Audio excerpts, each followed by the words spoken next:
Many parents ask me, Dr. Vindran, this is a world of competition.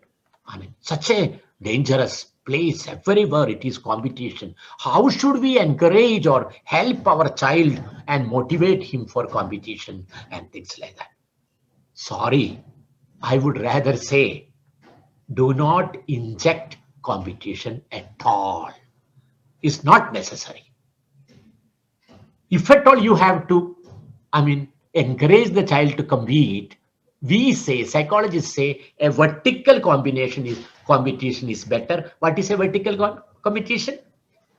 Compete with your past, compete with your last performance, compete with what you did, do it better. Do not say do better than him or him, because your children's competitors are not in Hyderabad. Being first in a school in Hyderabad is not going to make any difference to them. So it is not necessary, to inject. Nowadays, I am rather telling schools to have something called character athletics than winning athletics. What is a character athletic? I mean, the man of the match is not that child who scored the more goals. The man of the match is that child who gave a pass to somebody and he could score a goal. That is the man of the match. So it is a time of teaching cooperation than competition. We cannot survive individually at all. All these pandemics, all these situations are all the more proving to us. So we will teach our children. And many parents are worried. Dr. Ravindran, will he be unfit for this world? Come on. World doesn't like work like that. I mean, in the long run also, that is going to, empathy. You see, I don't know whether people have told you in your corporations. Most of your jobs will be taken over by machines. Psychologists are working on artificial intelligence, and these psychologists and what you call technical people, they are working very severely on, machine learning and this and that, and most of such jobs are going to be extinct.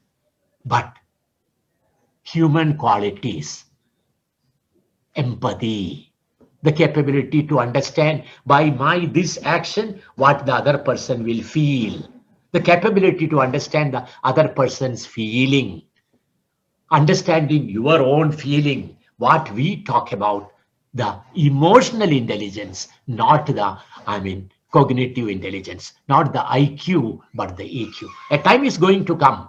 People who are having those qualities are going to be more in demand. All other things can be taken over by the machines. Please remember that. So we will teach children cooperation, not competition. Yes, they will become competitive enough. A child who has learned to be competing with himself will be one day capable of competing with the whole world, that also without stress. While writing a competitive examination, he should not be thinking about, oh my God, my neighbor is writing so much. Katham, that is over. He should be calm and quiet, thinking about what I am doing. That is the child who are going to clear competitive exams. The other child will study everything, come to the exam hall, and he will get so stressed, her brain will get blacked out. He will forget what he has learned also, because he's always worried about how much the other person has learned, not, what I am able to do. Things like that. Parents,